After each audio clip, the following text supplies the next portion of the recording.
Do Sermão sobre os Pastores de Santo Agostinho Bispo, século V, os cristãos enfermos.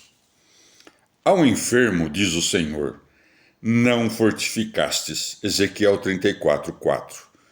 Diz aos maus pastores, aos pastores falsos, que buscam seu interesse, não o de Jesus Cristo. Aos que se alegram com as dádivas do leite e da lã, mas descuram totalmente as ovelhas e não cuidam das doentes. Parece-me haver diferença entre enfermo e doente, pois costuma-se chamar de enfermo os doentes. Enfermo quer dizer não firme, e doente o que se sente mal. Na verdade, irmãos, esforçamo-nos de algum modo por distinguir essas coisas, mas talvez com maior aplicação poderíamos nós ou outro mais entendido e com o coração mais cheio de luz discernir melhor. À espera disto, para que não sejais privados em relação às palavras da Escritura, falo o que penso. É de se temer sobrevenha uma tentação ao enfermo que o debilite.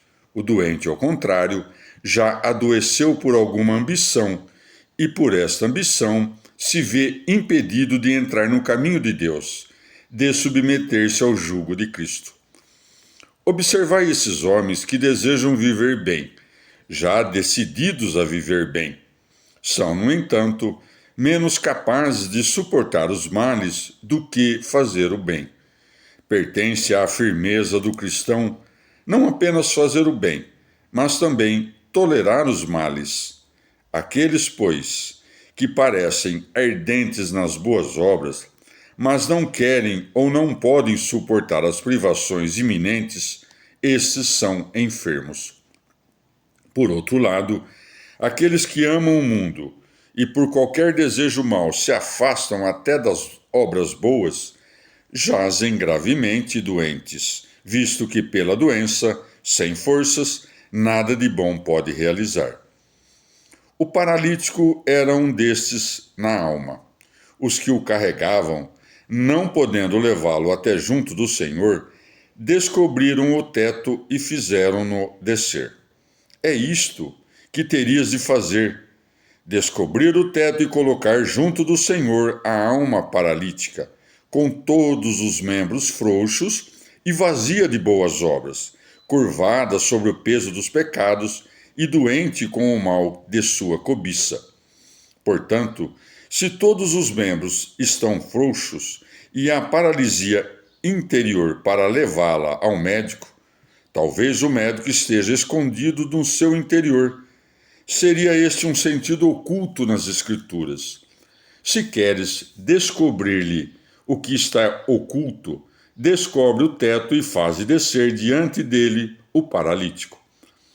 A quem assim não procede e desdenha fazê-lo, ouvistes o que lhe dizem: aos doentes não fortalecestes, ao fraturado não pensastes. Ezequiel 34:4. Já explicamos esta passagem. Estava o quebrado pelo terror das provações, mas surge algo que restaura a fratura. Estas palavras de consolo: fiel é Deus que não permitirá ser tentados além de que podeis suportar, mas com a tentação vos dará um meio de sair dela para que a possais suportar. 1 Coríntios 10:13. Das homilias de São Beda Venerável, presbítero, século VIII, Jesus viu-o, compadeceu-se dele e o chamou. Jesus viu um homem chamado Mateus, assentado à banca de impostos, e disse-lhe: segue-me. Mateus 9:9. Viu-o não tanto com os olhos corporais, quanto com a vista da íntima compaixão. Viu o publicano, dele se compadeceu e o escolheu. Disse-lhe então: segue-me. Segue quis dizer imita. Segue quis dizer não tanto pelo andar dos pés, quanto pela realização dos atos. Pois quem diz que permanece em Cristo deve andar como ele andou. 1 João 2,6. E levantando-se, o seguiu. Não é de admirar que o publicano, ao primeiro chamado do Senhor, tenha abandonado os lucros terrenos de que cuidava e, desprezando a opulência, aderisse aos seguidores daquele que via não possuir riqueza alguma. Pois o próprio Senhor que o chamara exteriormente com a palavra, interiormente lhe ensinou, por instinto invisível, a segui-lo, infundido em seu espírito a luz da graça espiritual.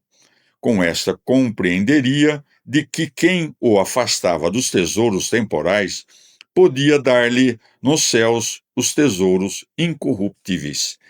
E aconteceu que, estando ele em casa, muitos publicanos e pecadores vieram e puseram-se à mesa com Jesus e seus discípulos. Mateus 9:10.